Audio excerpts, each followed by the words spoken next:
I took the job because my student loans were crushing me and the highway department paid double for winter isolation work.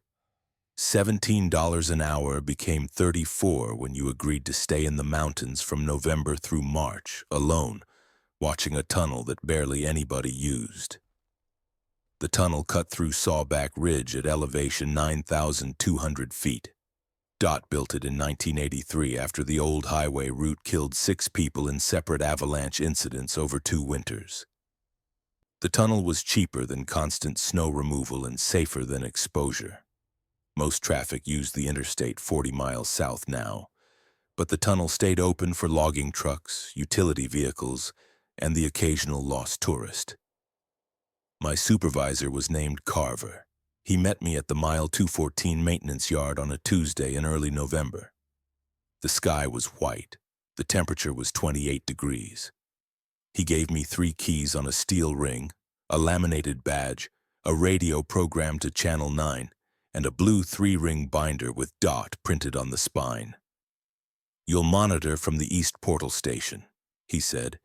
"It's a 12 by 16 heated structure with a cot, a propane stove, a desk, and a toilet. Backup generator if the main line goes down. You check tunnel conditions every 4 hours, log vehicle passages, and maintain the sensors. Read the binder tonight. Follow it exactly. What about supplies? Delivered every 2 weeks to the access road junction. You'll get a radio call the day before, bring the sled. What if I need to leave? You don't. That's the job. If there's a medical emergency, we'll send a helicopter if the weather's clear. Otherwise, you wait for your relief in March." He handed me a grocery bag with a frozen lasagna, a box of pasta, canned soup, and coffee. "Good luck," Carver said.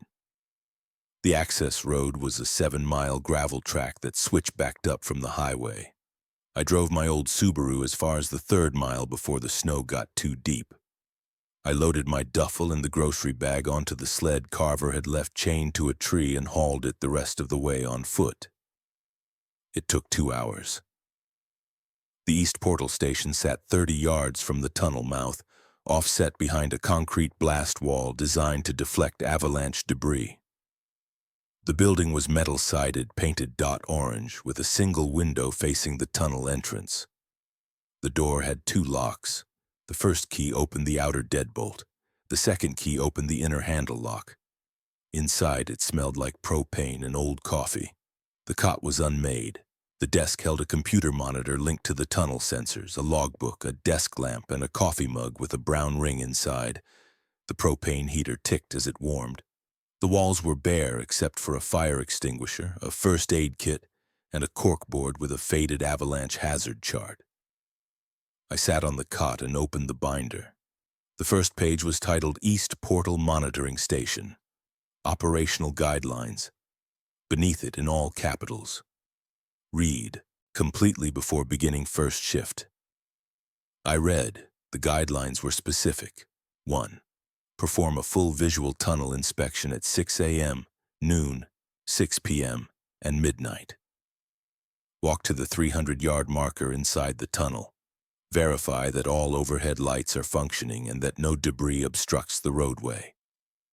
Return to the station and log the inspection time, conditions, and your initials in the bound logbook. 2.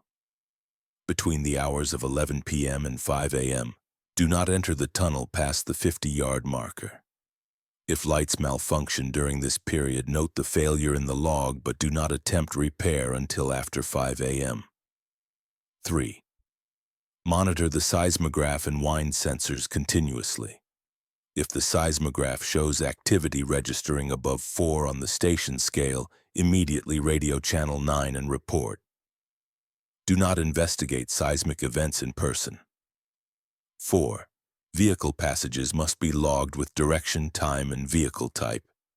If a vehicle enters the tunnel and does not emerge within 12 minutes, wait an additional 8 minutes, then radio Channel 9. Do not enter the tunnel to investigate. 5. At exactly 2:30 a.m. and again at 4:15 a.m., check the West Portal camera feed on the monitor. The feed will display for 60 seconds only. Verify that the West Portal station lights are visible. If the lights are not visible, note this in the log, but take no further action until 6 a.m. 6. If you hear knocking on the station door between midnight and 5 a.m., do not open the door. Do not respond verbally. Wait until 5 a.m., then check the area outside for footprints or debris. Photograph any findings and include them in your weekly report. 7. The tunnel ventilation fans activate automatically every 4 hours. The fans will run for exactly 14 minutes.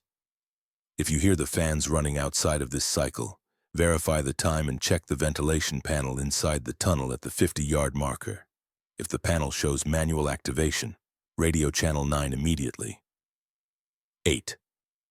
Once per week, inventory your supplies using the checklist on page 17. If any item is below the minimum threshold, request resupply via channel 9 during daylight hours only. Supply requests made between 6 p.m. and 6 a.m.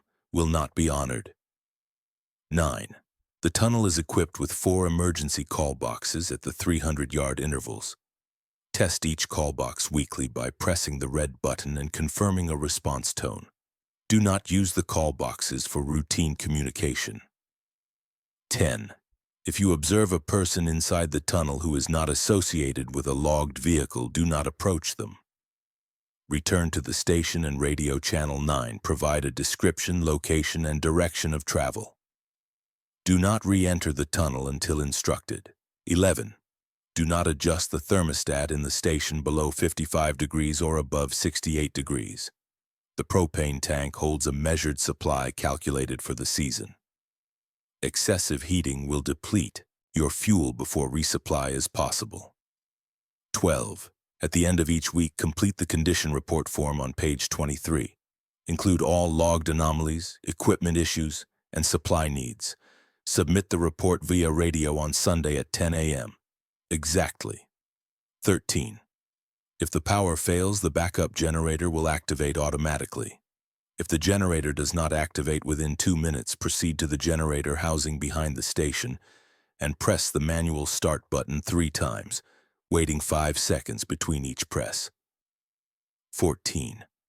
Do not leave the station property except to perform tunnel inspections or to retrieve supplies from the junction. The station property is defined as the area within 50 yards of the building in all directions. I read the list twice. Some rules made sense, others felt overly specific.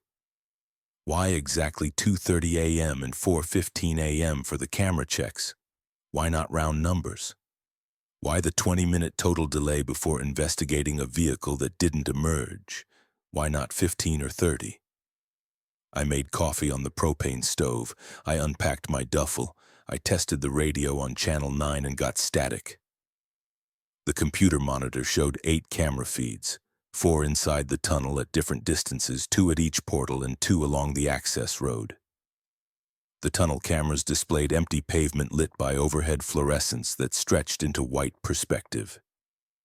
At 6 p.m., I performed my first inspection. I put on my coat, took the flashlight from the desk, and walked to the tunnel entrance. The air inside was still and cold, maybe 10 degrees warmer than outside. The fluorescent lights hummed. My boots echoed. I walked to the 300-yard marker, a yellow stripe painted on the wall with 300Y stenciled in black. The roadway was clear.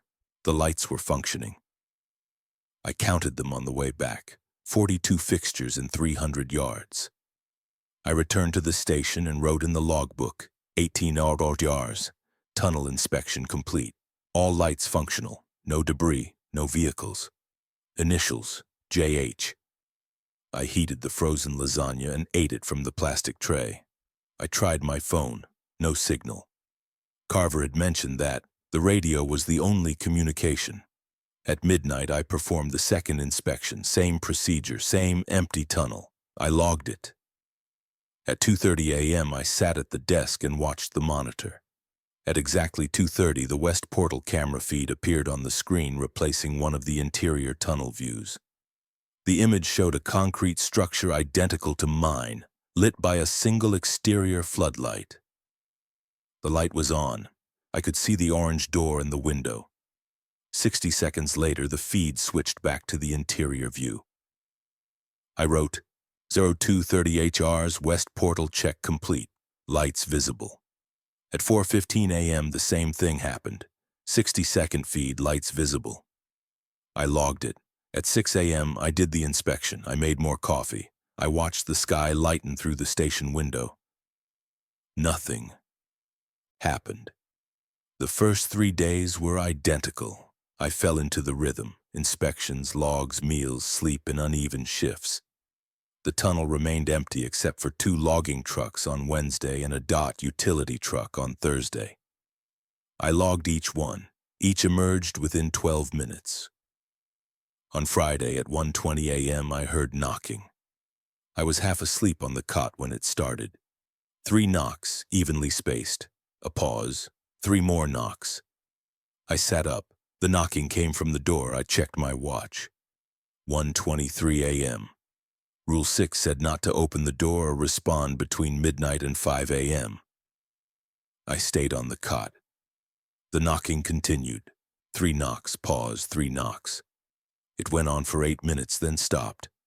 I lay back down but didn't sleep. At 5 a.m., I put on my coat and boots and went outside with the flashlight. The snow around the station was undisturbed except for my own tracks from the previous day's inspection. No footprints near the door, no marks on the door itself. I took 3 photographs with my phone camera and noted the incident in the log. At 10 a.m. on Sunday, I submitted my first weekly report via radio. Channel 9, this is East Portal Station, weekly report. The radio hissed. Then Carver's voice. Go ahead, East Portal. I read from the form. Week 1, November 6 through 12. 4 vehicle passages, all equipment functional.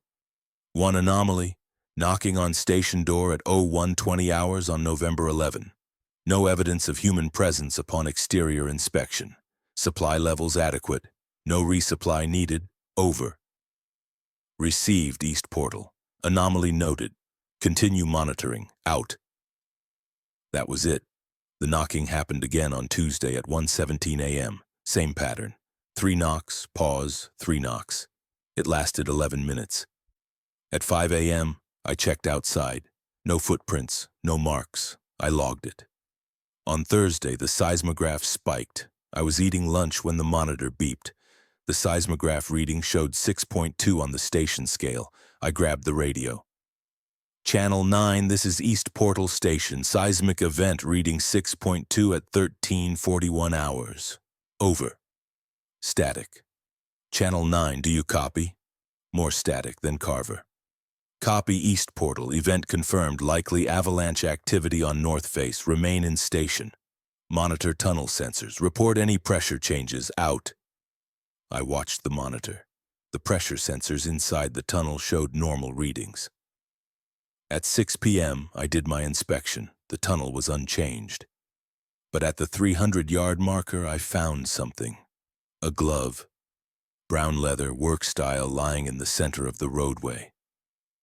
I stood there for 30 seconds looking at it. No vehicle had entered the tunnel since Tuesday.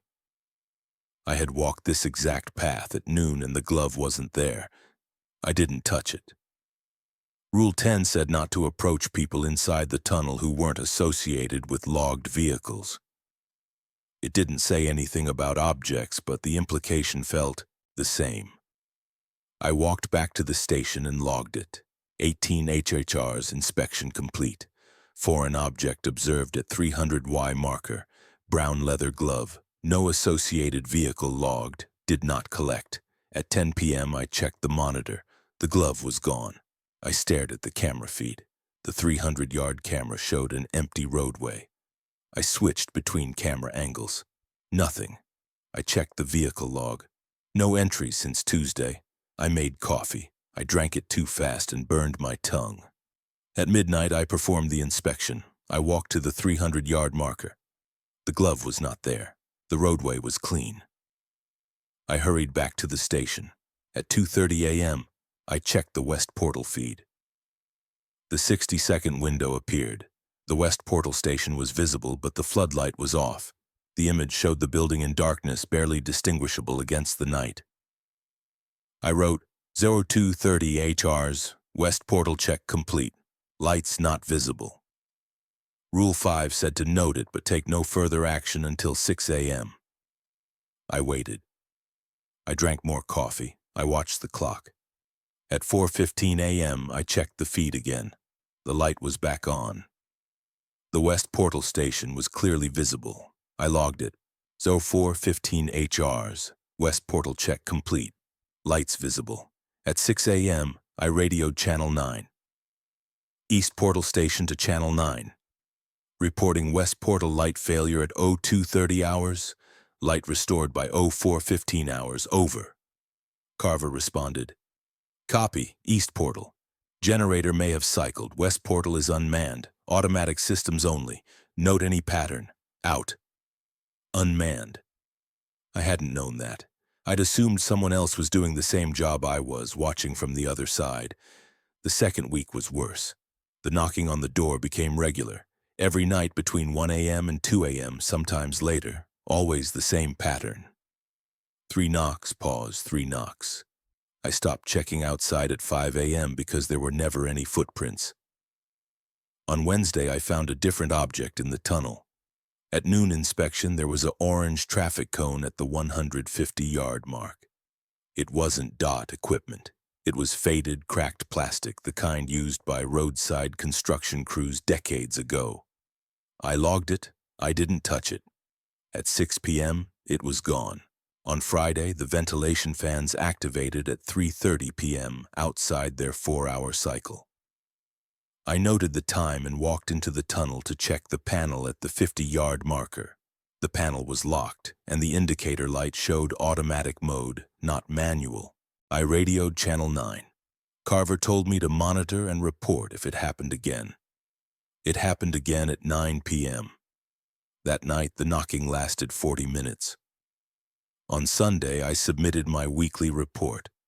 I listed the anomalies: knocking, objects appearing and disappearing, irregular fan activation, West Portal light failure. Carver acknowledged. He asked if I wanted to leave. I said no. The money was too important.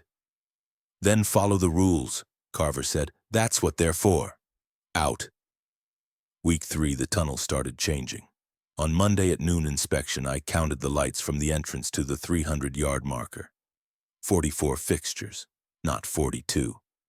I walked back and counted again. 44. I checked my notes from week 1. I had written 42. I radioed Channel 9. Carver said lighting infrastructure sometimes underwent maintenance. Maybe I had miscounted. I knew I hadn't. On Tuesday, the West Portal camera feed at 2:30 a.m. showed something standing in front of the West Portal station. I leaned close to the monitor. The 60-second feed displayed the unmanned building, floodlight on. But in front of the door, there was a figure. Dark, human-shaped, too far from the camera to show detail. It stood motionless. I watched for the full 60 seconds. The figure didn't move. At 4:15 a.m., the feed showed the station again. The figure was gone. I logged it. 0230 HRs. West Portal check. Lights visible. Unidentified figure observed in front of West Portal station. Figure not present at 0415 check. At 6 a.m., I radioed Carver. He asked if the figure was associated with a vehicle. I said no vehicle had passed through. He told me to continue monitoring. If you see the figure inside the tunnel during inspection, do not approach. Return to the station and report. Understood? Understood. That night at 1:33 a.m., the knocking was different. It started as usual. 3 knocks, pause, 3 knocks. Then it moved. The sound shifted to the window. 3 knocks on the glass. Then to the side wall. Then to the back wall near the generator housing. It circled the station. 3 knocks, pause, 3 knocks, moving clockwise around the building. I sat on the cot with the flashlight in my hand. The knocking circled twice, then stopped. At 5 a.m., I checked outside. No footprints, no marks anywhere on the walls or window. On Wednesday, the tunnel was longer. I started the noon inspection and walked toward the 300-yard marker. I counted my steps like I had started doing to keep track. 420 steps was the usual distance to the marker. This time it took 497 steps. The yellow marker said 300Y in the same stenciled black letters.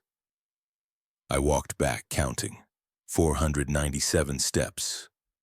I sat at the desk and stared at the logbook. I didn't write about the step count. I didn't know what to write. The tunnel was longer, or I was walking slower, or the marker had been moved, or I was losing my mind from isolation. At 6 p.m. inspection, it took 420 steps. On Thursday, I found something that made me break a rule. At midnight inspection, there was a person standing at the 200-yard mark. I saw them from a distance, a figure in dark clothing facing away from me, motionless. Rule 10 said not to approach unassociated persons. Return to the station and radio channel 9. I stopped walking. I stood there for 10 seconds watching. The figure didn't move. I should have turned back. I should have returned to the station. Instead, I walked closer. I got within 50 yards. The figure was wearing a dark jacket and jeans. Their head was slightly tilted, like they were looking down at something. "Hey," I called, my voice echoed. "You okay?" No response. I walked closer. 30 yards. "The tunnel's closed for the night. You need to leave." 20 yards. The figure turned. There was nothing where the face should be, not darkness, not a mask. Just an absence, a space that my eyes couldn't process. My brain tried to fill it in and failed. I felt a sharp pain behind my right eye. I ran. I ran back through the tunnel, my boots pounding on the pavement, my breath loud and ragged. I didn't look back. I reached the entrance and kept running to the station. I slammed the door and locked both locks. I sat on the floor with my back against the door until the shaking stopped. At 6 a.m., I radioed Channel 9. I told Carver I had observed someone in the tunnel during inspection. I did not mention that I had approached. I did not describe what I had seen. "Did you return to the station without approaching?" I hesitated. "Yes." "Good. Continue monitoring. Out." That was Friday. I submitted my weekly report on Sunday. I listed the anomalies but left out the step count and what I had seen when the figure turned. I said I had maintained protocol. Carver approved the report. "Resupply delivery tomorrow at the junction, 1400 hours, acknowledge." Acknowledged. On Monday at 2 p.m., I took the sled and hiked down to the junction. The trail was icy and it took longer than usual. The supply crate was waiting 50 yards off the road under a tarp. Canned goods, coffee, propane canisters, batteries, a new roll of duct tape, salt. I loaded the sled and started back. Halfway up, I heard the ventilation fans activate. I checked my watch, 3:47 p.m. The fans ran on a 4-hour cycle, 6 a.m., 10 a.m., 2 p.m., 6 p.m., 10 p.m., 2 a.m. It was not time for activation. I kept walking. When I got back to the station, the fans were still running. I checked the monitor. The ventilation panel inside the tunnel showed automatic mode. The fans had been running for 38 minutes. They shut off at 4:29 p.m. 42 minutes total. I radioed Channel 9. Carver told me to log it and monitor for further irregularities. At 6 p.m., I performed the inspection. The tunnel was empty. I counted lights. 46 fixtures now. I was certain. I stood at the 300-yard marker and looked back toward the entrance. The lights stretched in a clean line. Too many. Too far. That night, the knocking started at midnight exactly. 3 knocks on the door. Pause. 3 knocks. Then a voice. "Open the door." It sounded like Carver. The exact intonation, the flat delivery. "East portal, open the door." I stayed on the cot. "This is Channel 9. Open the door for equipment inspection." I didn't move. The voice continued for 6 minutes, repeating the same phrases. Then it stopped. The knocking resumed. 3 knocks, pause, 3 knocks, circling the building. At 5 a.m., there were no footprints. On Tuesday, I found a second binder in the station. I was looking for the supply checklist and found it underneath the desk, wedged behind the propane heater. A blue binder identical to mine, but older. The cover was scuffed and the pages were yellowed. I opened it. The first page said, East Portal Monitoring Station, Amended Guidelines. Below the title, handwritten in blue ink, read this if the primary rules are insufficient. I read, Amendment 1. If you observe the same object appearing and disappearing in the tunnel on multiple inspections, mark the object's location with chalk from the supply kit. Do not remove the object. If the object moves outside the chalked area, cease entering the tunnel past the marked location until the object disappears. Amendment 2. If the ventilation fans activate outside their scheduled cycle more than 3 times in a single day, spend the night in the generator housing behind the station. Bring water and a blanket. Do not re-enter the main station until 6 a.m. Amendment 3. If you hear your own voice calling to you from inside the tunnel, do not respond. Do not attempt to locate the source. Return to the station immediately and remain inside until the next scheduled inspection. Amendment 4. If the tunnel lights exceed 50 fixtures between the entrance and the 300-yard marker, do not walk beyond the 50th light during night inspections, 6 p.m. to 6 a.m. Log the count and continue day inspections only. Amendment 5. If the West Portal camera feed shows a figure in front of the station on 2 consecutive checks, do not perform the 4:15 a.m. check. Wait until 6 a.m. and report to Channel 9. Amendment 6.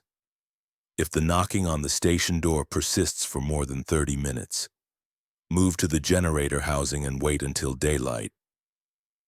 Do not look out the window during extended knocking. Amendment 7. If a voice imitates someone you know, recite your employee ID number aloud 3 times. If the voice repeats your ID number, do not open the door. Radio Channel 9 immediately, even during restricted hours. Amendment 8. If your step count to the 300-yard marker exceeds 500, turn back at 450 steps. Mark the turnback point with chalk and note it in the log. Do not attempt to reach the marker until the tunnel returns to normal length. Amendment 9. If you see a figure inside the tunnel that appears to have no face, do not approach closer than 50 yards. Do not make eye contact. Return to the station walking at normal speed. Do not run. Amendment 10.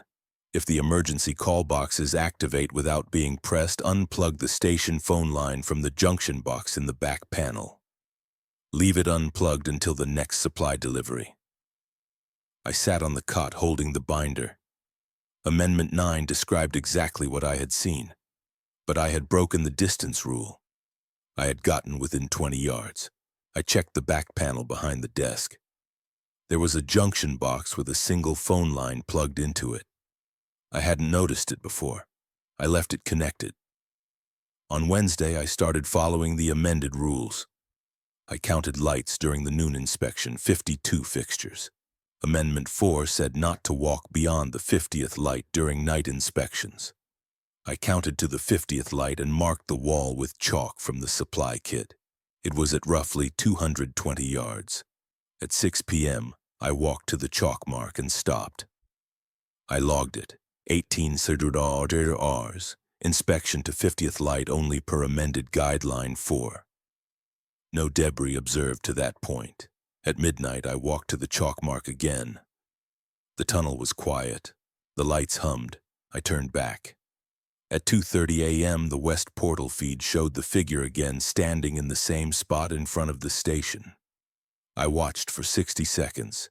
The figure stood motionless, dark against the floodlight. At 4:15 a.m., per Amendment 5, I did not check the feed. I waited until 6 a.m. and radioed Carver. East portal to channel 9. West portal figure observed at 0230 check. Did not perform 0415 check per amended protocol. Over. There was a long pause. Then Carver. You found the second binder? Yes. Good. Follow those rules when the primary rules fail. They were written by previous monitors. Out. On Thursday, the knocking lasted 47 minutes. At 31 minutes, I gathered a blanket and a bottle of water and went to the generator housing. The housing was a small metal shed behind the station, just big enough for the generator, a fuel tank, and a person to crouch. I sat on the floor with the blanket over my shoulders and waited. At 5:30 a.m., I returned to the station. No footprints, no damage. On Friday, Amendment 3 became relevant. I was performing the noon inspection, walking toward the chalk mark, when I heard my own voice calling from deeper in the tunnel. Hello? Is someone there? My voice, my cadence, my tone. I stopped walking. I turned and walked back to the entrance at normal speed. I did not respond. I did not run. In the station, I logged it. 12 on OTRs. Own voice heard from tunnel. Interior. Return to station per amended guideline 3. Did not respond. That night, one of the emergency call boxes activated. I was drinking coffee at 10 p.m. when the monitor beeped. The call box at the 900-yard mark showed active status on the screen. A steady green light. Amendment 10 said to unplug the station phone line from the junction box if call box is activated without being pressed. I opened the back panel and unplugged the line. The green light on the monitor stayed on for 11 more minutes, then went dark. On Saturday, I found a new object. At the 6 p.m. inspection, there was a child's shoe at the chalk mark. Small blue Velcro strap, just one shoe. I marked the location with more chalk, a circle around the shoe. I didn't touch it. At midnight, the shoe was gone, but the chalk circle remained. On Sunday, I submitted my weekly report. I told Carver I was following the amended guidelines. He said that was correct procedure. He asked if I wanted relief early. No, I said, I'm fine. You're past halfway. March relief is on schedule. Continue monitoring. Out. I had 8 more weeks. Week 5 started with ice. The temperature dropped to 6 degrees. The wind picked up. Snow accumulated against the station walls, drifting 2 feet high by Tuesday. The tunnel entrance was partially blocked. I spent an hour on Wednesday shoveling a path. The tunnel itself was warmer than outside, but the wind created a howling sound at the entrance that made inspections unsettling. Every echo seemed like a voice. On Thursday, the step count to the chalk mark was 612 steps. I turned back at 450 steps per Amendment 8. I marked the new turnback point and logged it. On Friday, the west portal feed at 2:30 a.m. showed 3 figures standing in front of the station. I stared at the monitor. 3 dark shapes, evenly spaced, motionless. The 60 seconds passed. The feed switched back. I did not check at 4:15 a.m. At 6 a.m., I radioed Carver. Multiple figures at west portal. 3 observed at 0230. Did not perform second check. Over. Copy. Maintain amended protocols. Do not deviate. Out. That night, the knocking was replaced by scratching. It started at 1 a.m., a slow, rhythmic scratching on the door, then on the window, then circling the building like the knocking had done. I sat in the generator housing with the blanket and waited until dawn. Week 6, I found the 3rd binder.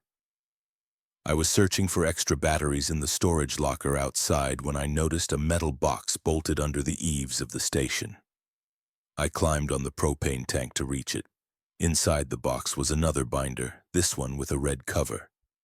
East Portal Monitoring Station. Emergency Protocols. The first page said, use these rules only during siege conditions, blackouts, whiteouts, or when the tunnel becomes impassable. I read the protocols. Emergency Protocol 1.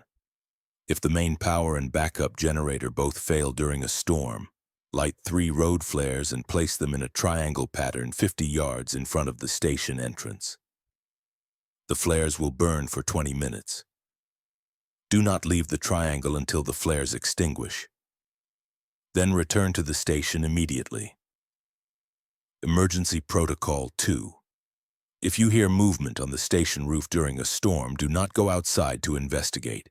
Remain inside with all lights off until the movement stops. If the movement continues for more than 1 hour, recite your full name, employee ID, and hire date aloud once. Wait 10 minutes. If movement continues, repeat. Emergency Protocol 3. If the tunnel becomes blocked by avalanche debris, do not attempt to clear it. Radio Channel 9 and report. If you receive no response within 4 hours, prepare for extended isolation. Ration all supplies. Burn no more than 2 hours of propane heat per day. Emergency Protocol 4. If you observe lights inside the tunnel that are not part of the fixed installation, do not investigate. Close and lock the station door. Cover the window with the blackout curtain from the supply locker. Wait until 6 a.m. and report. Emergency Protocol 5.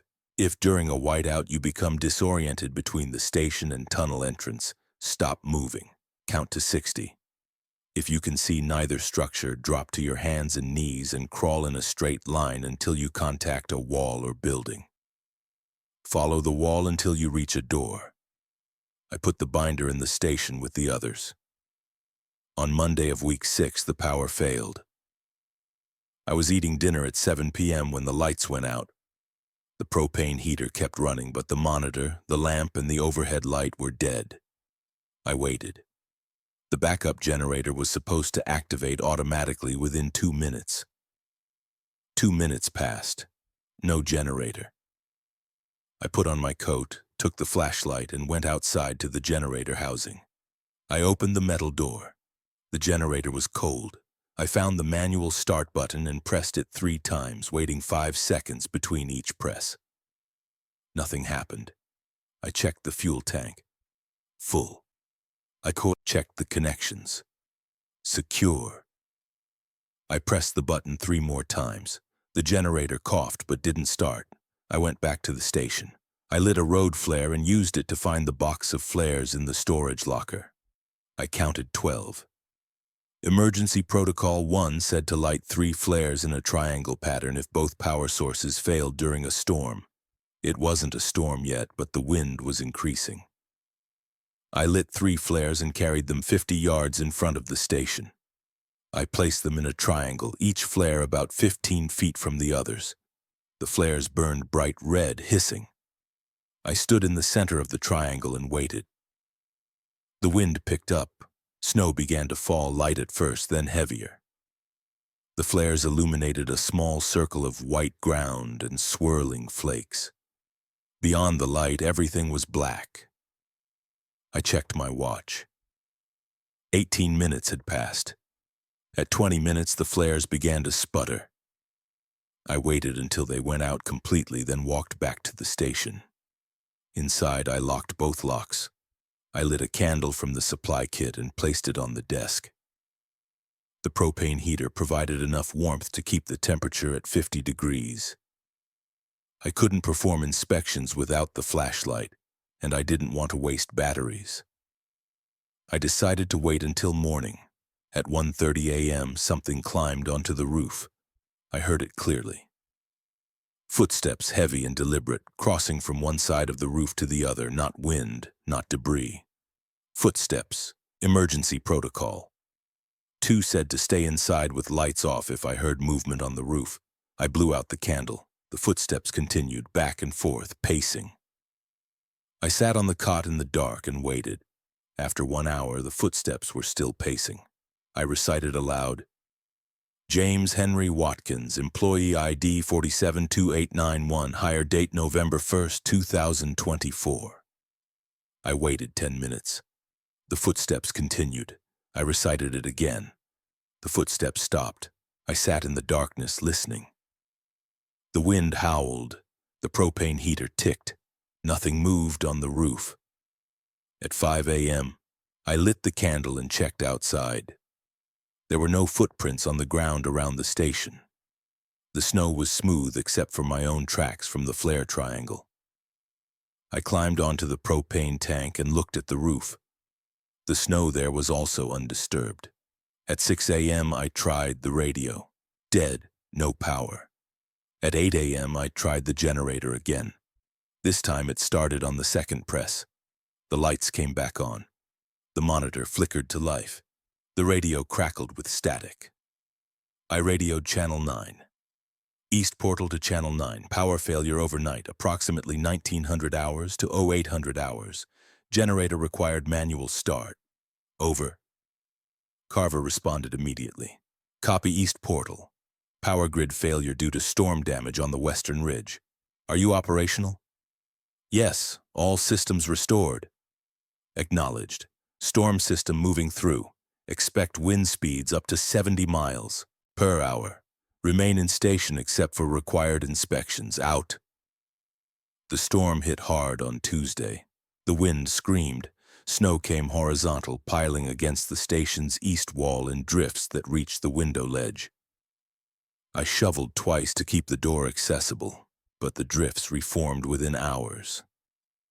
At noon, I attempted an inspection. I made it 15 yards from the station before the whiteout became complete. I couldn't see the tunnel entrance. I stopped, counted to 60, and turned back. I followed my own footprints until I saw the orange station wall. Inside, I logged 12 to 8 hours. Inspection aborted due to whiteout conditions. Unable to reach tunnel entrance safely. At 6 p.m., I didn't attempt an inspection. At midnight, I saw lights inside the tunnel. I was watching the monitor when they appeared. Small white lights moving slowly from deep inside the tunnel toward the entrance. Not the fixed overhead fluorescents. These were lower, irregular, like flashlights or lanterns. I counted 6 lights. They moved together, maintaining formation. Emergency Protocol 4 said not to investigate. Close and lock the door. Cover the window. I locked the door. I found the blackout curtain in the supply locker and hung it over the window using the push pins from the corkboard. The room became completely dark except for the monitor's glow. I watched the screen. The lights continued advancing. They reached the 300-yard camera, 6 distinct sources definitely moving. They reached the 150-yard camera, then they went out. All 6 lights vanished simultaneously. I watched the monitor for another hour. The tunnel showed only the fixed overhead lights, steady and normal. At 6 a.m., the storm had lessened. I removed the blackout curtain and radioed Carver. East portal to Channel 9. Observed unidentified lights inside tunnel at 00:15 hours. 6 light sources moving from west portal direction. Lights extinguished at approximately 100-yard mark. Over. Copy East portal. Any power fluctuations? Negative. Tunnel lights remained stable. Acknowledged. Continue monitoring. Out. On Wednesday, the tunnel was full of snow. At the noon inspection, snow had drifted through the entrance, covering the roadway for the first 40 yards. I waded through it to the 50-yard point, which was my new limit since the light count had increased. But the snow inside the tunnel was wrong. It lay in patterns. Long parallel lines like something had been dragged repeatedly across the pavement. And there were shapes pressed into the snow. Not footprints, indentations, irregular and deep, some as wide as 3 feet. I took photographs. I turned back to the station.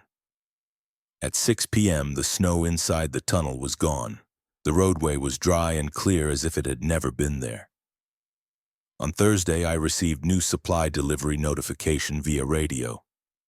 East portal, this is Channel 9, supply delivery Friday at 1400 hours.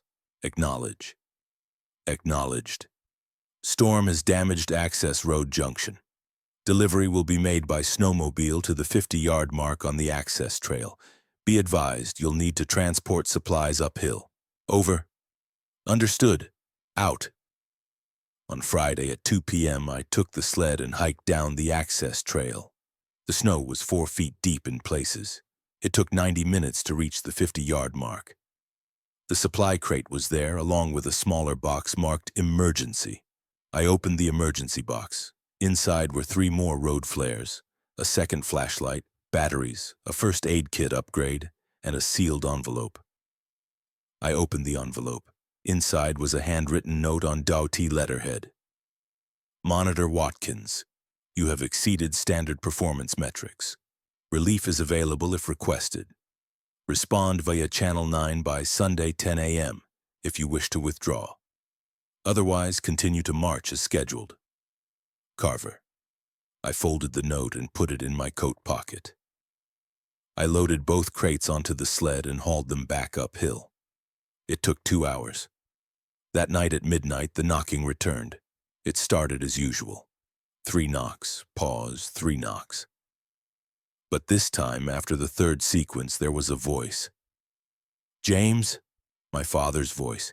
He'd been dead for 6 years. James, it's cold out here. Open the door. I stayed on the cot. Son, I'm freezing. Please, just open the door. I didn't move. The voice continued for 20 minutes, sometimes pleading, sometimes angry. It knew things. Details from my childhood, things my father had said, the exact tone of his disappointment. At 12:40 a.m., it stopped. I went to the generator housing with my blanket and stayed until dawn. On Saturday, I found footprints. At the 6 a.m. inspection, there were tracks in the snow outside the station. Human-sized, but wrong.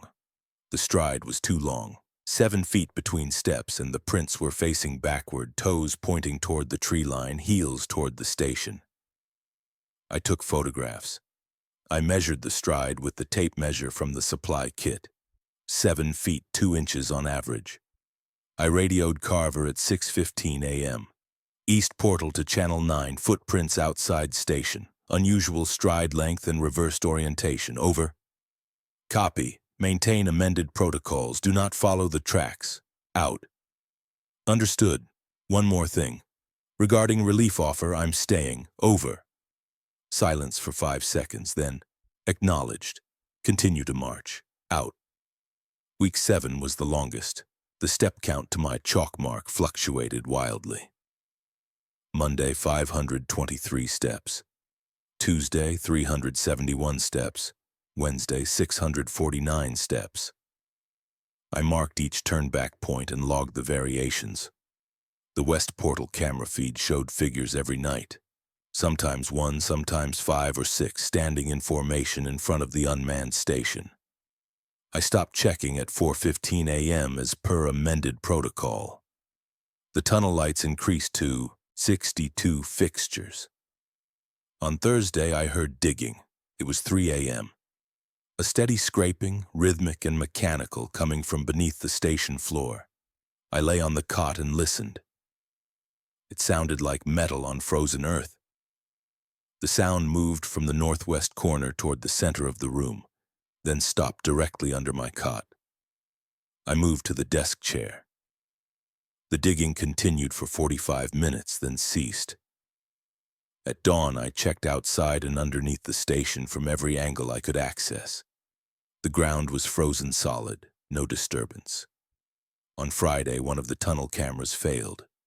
The 600-yard camera went black at 2 p.m. I checked the monitor diagnostics. The camera was receiving power but transmitting no image. At 6 p.m. inspection, I walked to my current chalk mark at 450 steps. I looked deeper into the tunnel. At the edge of the light's reach, something moved. Large, slow, crossing from one wall to the other. I returned to the station at normal speed. On Saturday, my own voice called to me from the tunnel during the midnight inspection. I had just reached the chalk mark when I heard it from behind me back toward the entrance. James, are you there? My voice perfectly mimicked. I think I'm lost. Can you help me? I turned and walked back to the entrance. I didn't respond. My voice kept calling, the source moving deeper into the tunnel even though I was walking toward the entrance. Please, James, I can't find the way out. I reached the station and locked the door. On Sunday, I submitted my weekly report. Carver acknowledged. He asked if conditions were sustainable. Yes, I said, 3 weeks remaining. You're doing well. Out. Week 8 started with silence. The knocking stopped. The scratching stopped. The voices stopped. For 3 days, nothing happened. The tunnel remained stable. The step count held steady at 420 steps to the chalk mark. No objects appeared. No lights moved. The west portal feed showed the empty station properly lit. No figures. I waited. On Thursday, the seismograph spiked to 8.4. I radioed immediately. Carver confirmed a major avalanche on the north face, possibly impacting the tunnel's structural integrity. He instructed me to inspect for debris but not to enter beyond any blockage.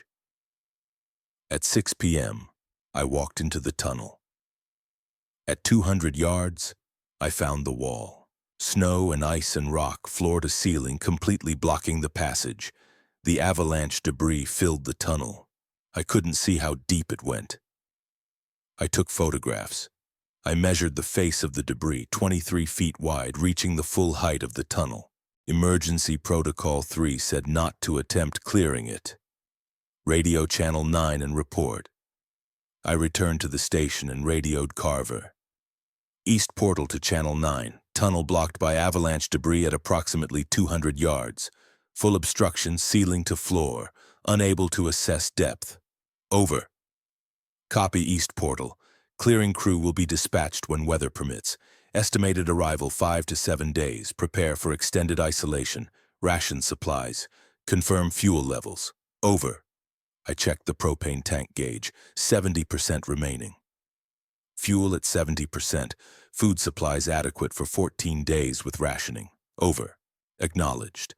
Minimize heat usage. 2 hours per day maximum. We'll keep radio contact. Out. That night, something tried to get in through the window. I was lying on the cot at 11 p.m. when I heard tapping on the glass. Light at first, almost polite, then harder, then pounding. I didn't look. I rolled to face the wall and stayed motionless. The pounding continued for hours. The glass didn't break. At 4 a.m., it stopped. At dawn, the window was intact. No cracks, no marks on the glass. But there were handprints on the outside, dozens of them overlapping, pressed into the frost. Some of the prints had 6 fingers. I photographed them before the sun melted the frost away. On Friday, the emergency call boxes all activated simultaneously. Every box from the 300-yard mark to the 2100-yard mark showed green on the monitor. All active at once. The steady tone was audible through the tunnel entrance, echoing. I unplugged the phone line.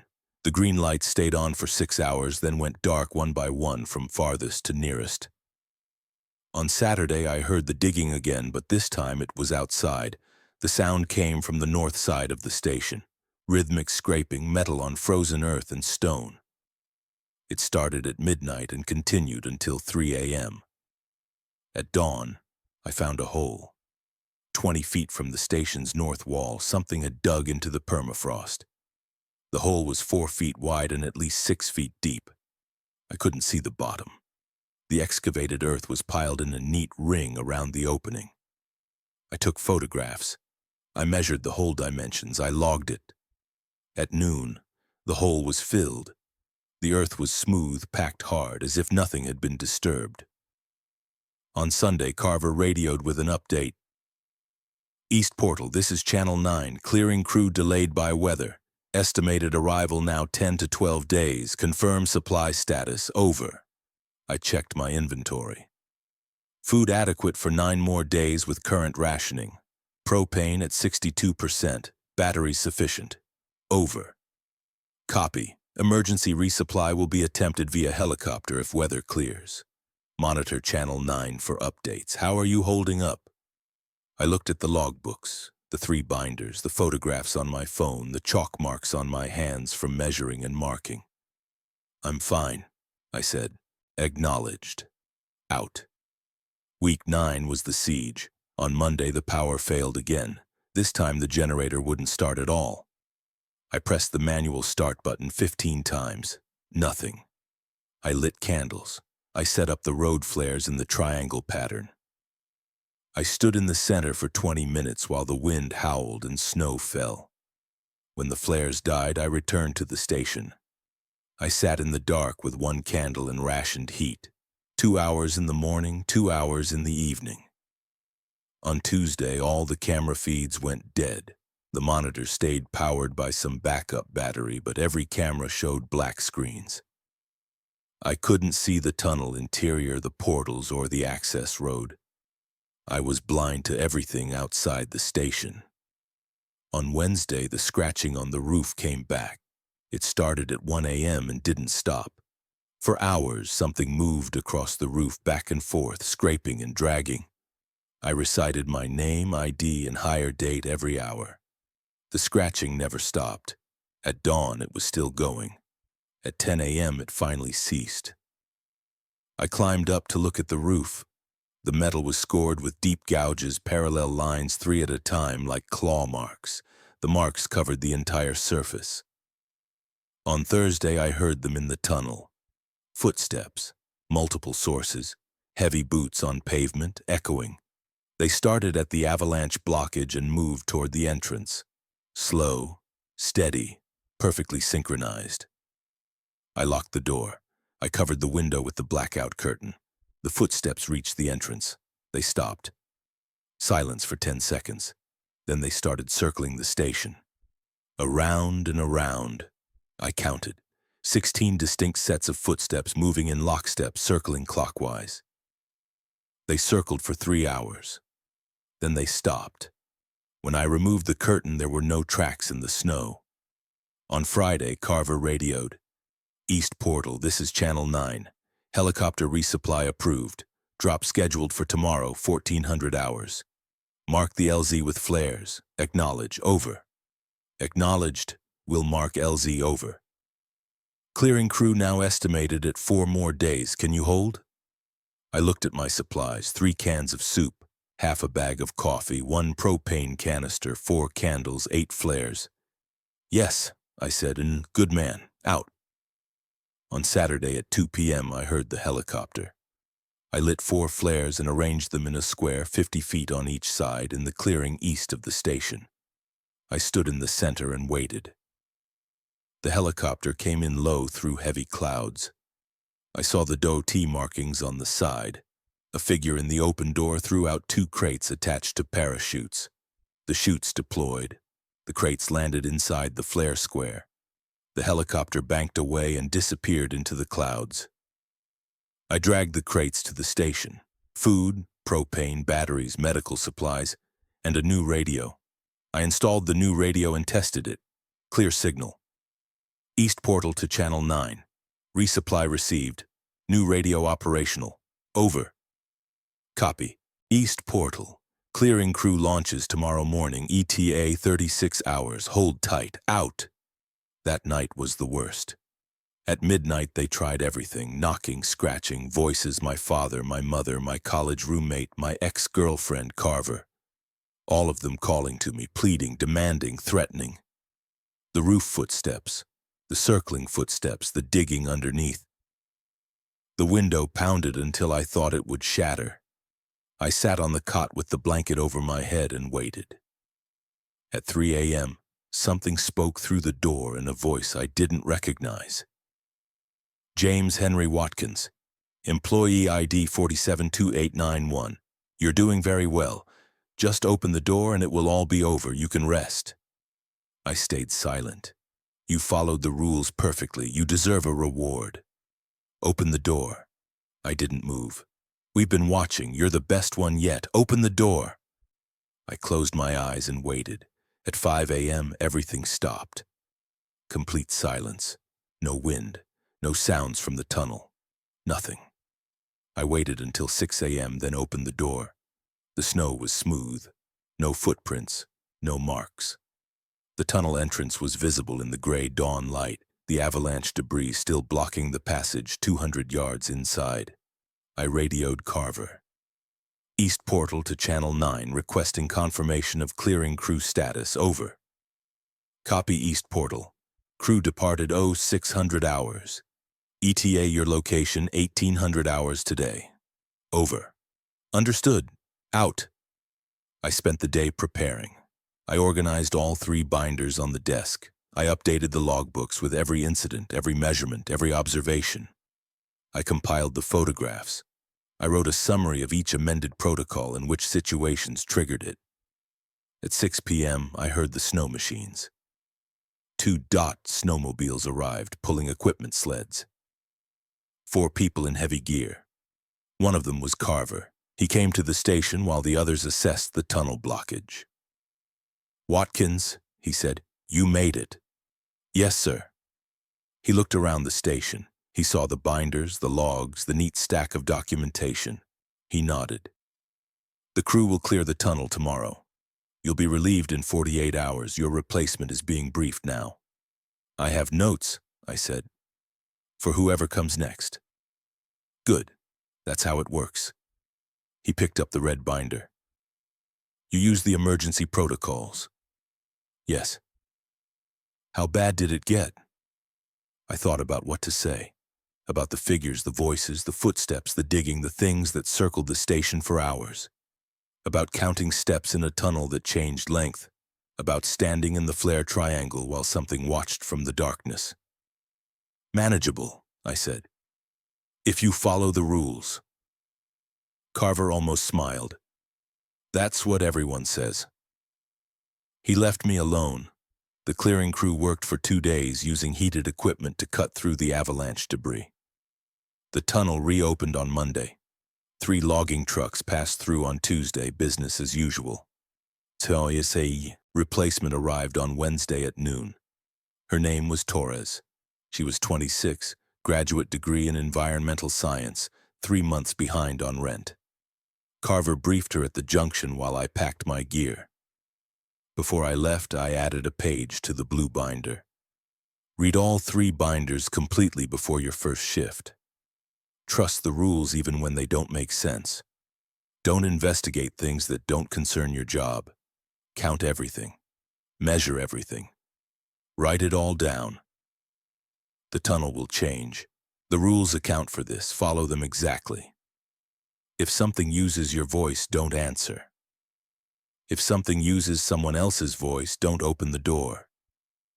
The chalk marks are your friends. The step counts matter, the light counts matter, everything matters. You'll want to know what it is, don't just survive until March.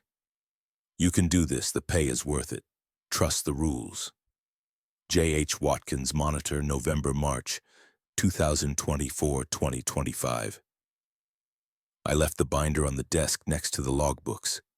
Torres was walking up the trail as I walked down. We passed each other at the 3-mile mark. She was hauling the sled loaded with her supplies. She looked determined and a little scared. "Good luck," I said. "Thanks. Was it really that bad?" I looked back up the trail toward the tunnel, hidden behind the ridge. From here you couldn't see the station or the entrance. Just mountains and snow and white sky. "Follow the rules," I said. "You'll be fine." I kept walking. At the junction, Carver was waiting with the DOT truck. "How do you feel?" he asked as I threw my duffel in the back. "Tired. Ready for a shower and a bed that doesn't smell like propane." "Fair enough." He started the truck. "You did good work. Better than most. If you want the job next winter, it's yours, double pay again."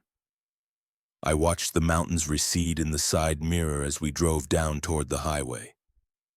"I'll think about it," I said. But I already knew I'd be back. The money was good, and now I knew the rules worked. If you followed them exactly, you survived. That was enough.